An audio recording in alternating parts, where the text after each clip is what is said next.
stands a house at the end of a long gravel road. Its roof is caving in, its windows shattered.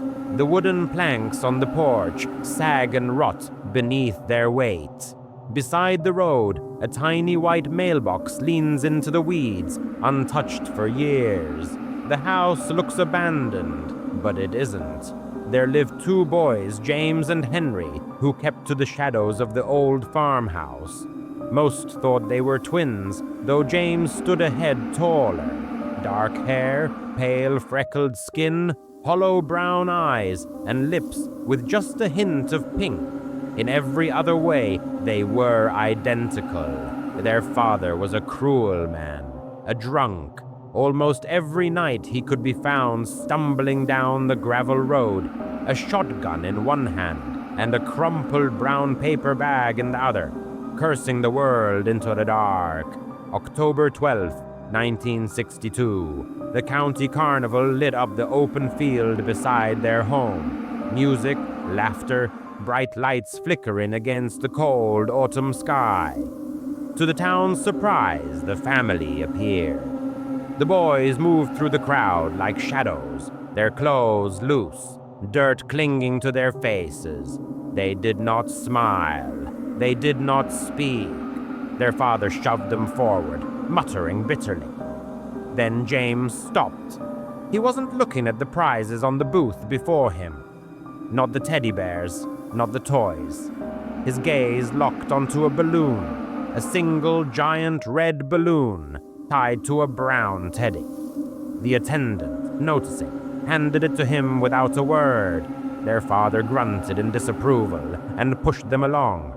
Moments later, they were gone. Just as suddenly as they had arrived, the family vanished back into the shadows. Days turned into weeks, weeks into months. The boys never returned, but their father did, staggering along that gravel road every night, shotgun in hand, his curses tearing through the trees. Until October came again. The carnival returned, lights glowing across the field, and there he was, the father, pushing James and Henry through the crowd.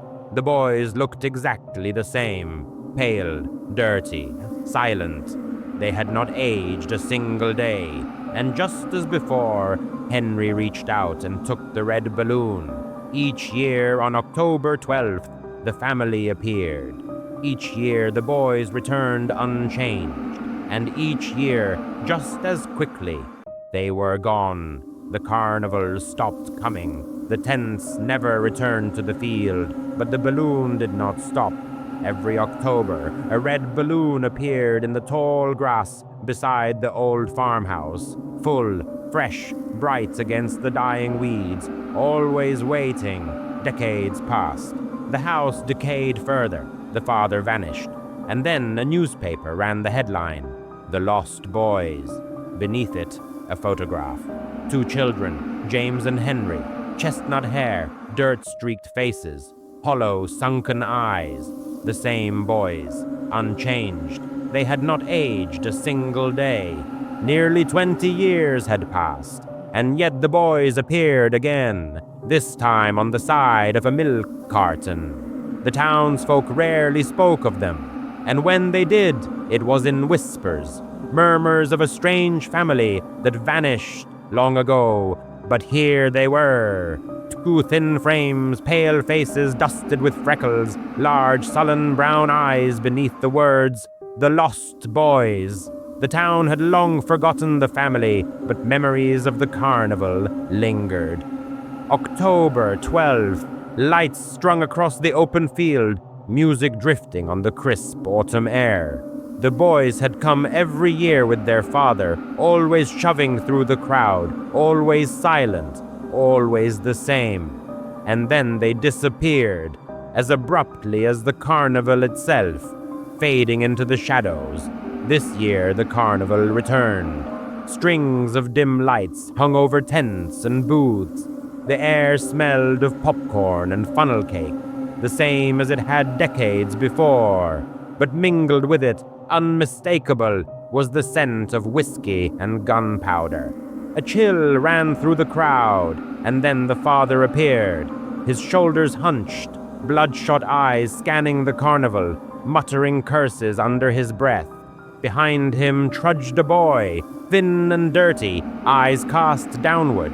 He did not look at the toys, the lights, or the crowds. His gaze caught a large red balloon. The vendor, wordless, handed it to him. For the first time, a small smile touched the boy's lips. The father muttered in disgust, shoving the boy forward, and the pair moved through the crowd. Time seemed to still. Whispers rose and fell in a collective gasp. And then they were gone. Just as quickly as they appeared, they vanished into the night, leaving only the glow of the balloon behind. In the midst of the fog on the hill sat the old white farmhouse. A tiny light flickered in the upstairs window.